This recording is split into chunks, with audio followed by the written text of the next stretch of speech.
কাকু, এই যে বহু প্রতীক্ষার পর আজকে বাংলায় কিন্তু ডবল ইঞ্জিনের সরকার, ভারতীয় জনতা পার্টির সরকার, এই যে লক্ষ লক্ষ মানুষের ঢল এই ব্রিগেড মাঠ প্রাঙ্গণে, কি বলবেন?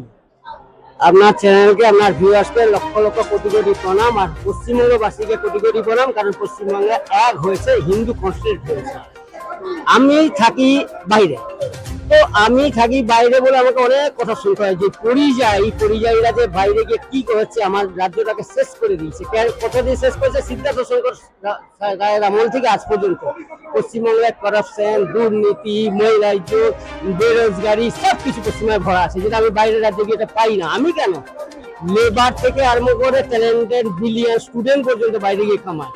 আজকে কোটি কোটি দেখা গেছে করোনার সময়, তাদেরকে কিছু কোনোভাবে আনতেও পারেনি। আমরা খুব কষ্টে তখন এসেছি, এখনো এসেছি।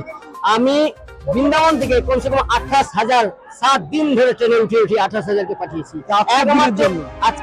আজকের দিন না।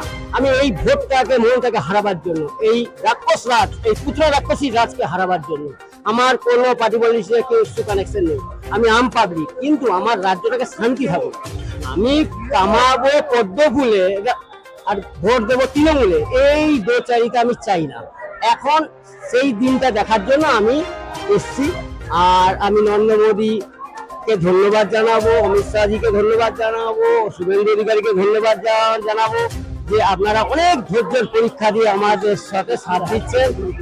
আর রাক্ষসীর হাত থেকে দেশটাকে বের করে এখন শান্তির পথে যেন চলে এবং বেরোজগারিটা কমে, এবং সবচেয়ে বড় কথা কাঁটাতারের বেড়া যেন সিল করে, আর যেই সব অত্যাচার হয়েছে তার বিচার হওয়া যায়। নমস্কার, ধন্যবাদ। আপনার নাম কি? আমার নাম বিশ্বনাথ দাস, নিমতায় আমার বাড়ি, বেলঘরিয়া নিমতা। ধন্যবাদ, ভালো বলেছেন।